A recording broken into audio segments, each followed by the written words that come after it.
Hey, this is Tim again with sentientcinema.com, and this is the final video in our series of videos about the construction of the teaser trailer for our short film Uploader.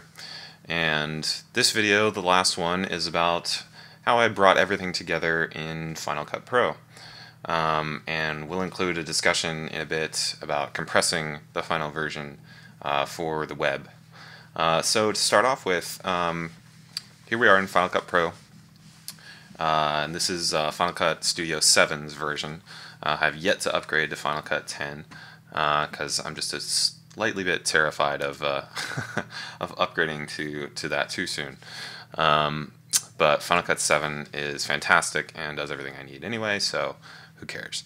So I'll open up version 1 of the Final Cut file, and this is something I touched on in the text for this blog entry, but I'll reiterate that it's important to version your files, and this applies to everything you're doing, including music, including the visuals, the visual effects, the anything where you're going to be doing iterations. You need to version up, and you need to try and keep track of what versions are being used where, so that you can reverse engineer things if you decide you want to go back to how something used to be, or you make a mistake, or a file gets corrupted. If you have different versions and different saves of files, then you're covered. So I'll go back to my version 1 of the Final Cut file for the Uploader teaser. And what this has in it is the original sort of rough layout of the visuals, and once this opens you'll see that I used a temp music track, and I actually recorded my own dialogue before we brought our actor in to kind of give a bit of an understanding of where I was going with it. So so to start off, I took some of the basic renders that I had made and applied some of the same effects in After Effects and brought them in to Final Cut Pro and adjusted some timing. I applied some different moves in terms of time remapping that were then translated back to the After Effects file and re-rendered again later at a higher quality. So this is all in proxy quality, we'll call it, which is a term that means it's just a lower resolution version of the files, because it was before the timing had been nailed down and before everything had been fully rendered at high quality on the visual effects side, so that I could work quickly and as interactively as possible in Final Cut to find the timing that I wanted to fit the idea that I had for the teaser. And along with the temp music and the temp dialogue, that led to a few trips back and forth between Logic and After Effects and Nuke, all the way back into Final Cut. With different versions, you'll see I've got the After Effects comps in different versions, the particle renders in different versions, the audio bounces in different versions. And then as we go to version 5 of the teaser, everything is again versioned up. We're now in version 4 of our After Effects comp. I ended up doing even a few more tweaks to the timing, but it wasn't heavy enough to need to go back into After Effects. And then the main thing that I did was some final tweaks to the audio to bring everything together along with the retimed video, because I knew that there was probably going to be a few changes to the timing of the video, so I exported the dialogue and the music separately out of Logic so that I could adjust those mixes accordingly, and if I needed to extend a bit of one or the other, I had that control. And that's basically it. The main point is use Final Cut as your home base, and but then as you make your round trips through other programs, as you create new versions of the music and the dialogue, make sure you you clearly mark versions for everything, so you know that you're using the right audio, you're using the right version of your your visuals if you're rendering anything.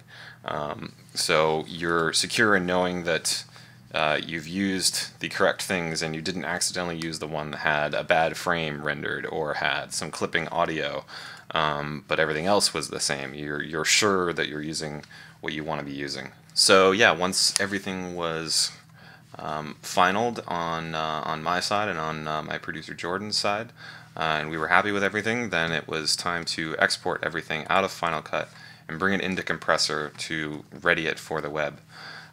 So I did a final export of the final timeline and created a QuickTime movie.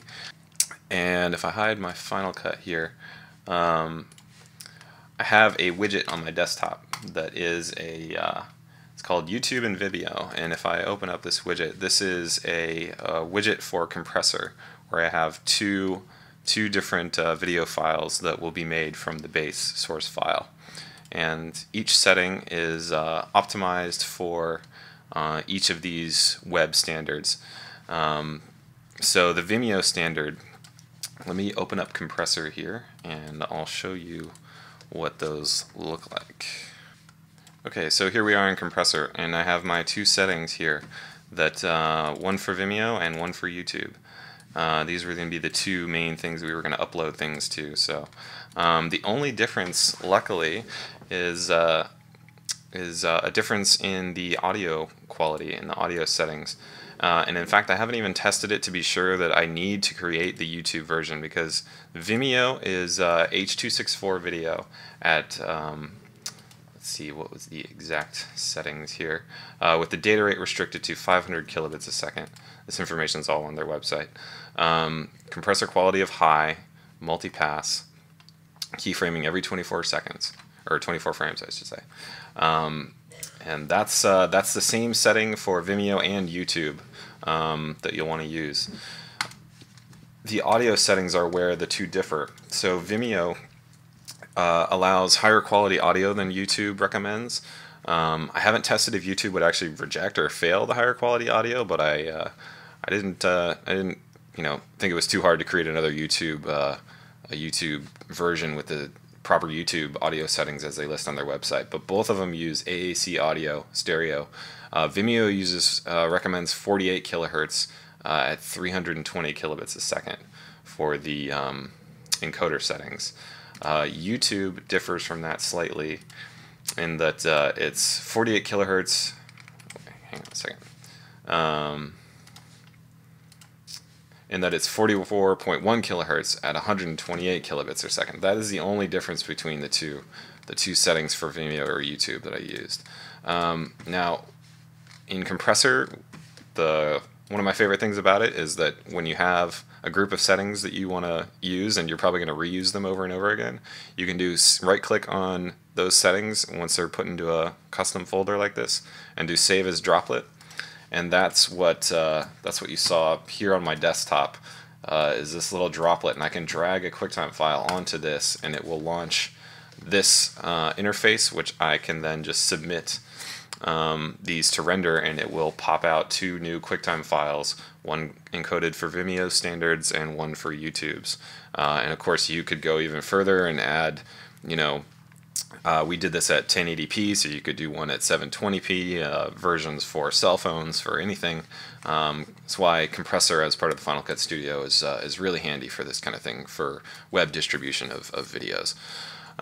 So that's it for this last video. I hope you've enjoyed watching how we went about creating this teaser trailer. If you have any questions, hit me up on the website. And I again hope you've enjoyed it, and I'll see you next time on SentientCinema.com.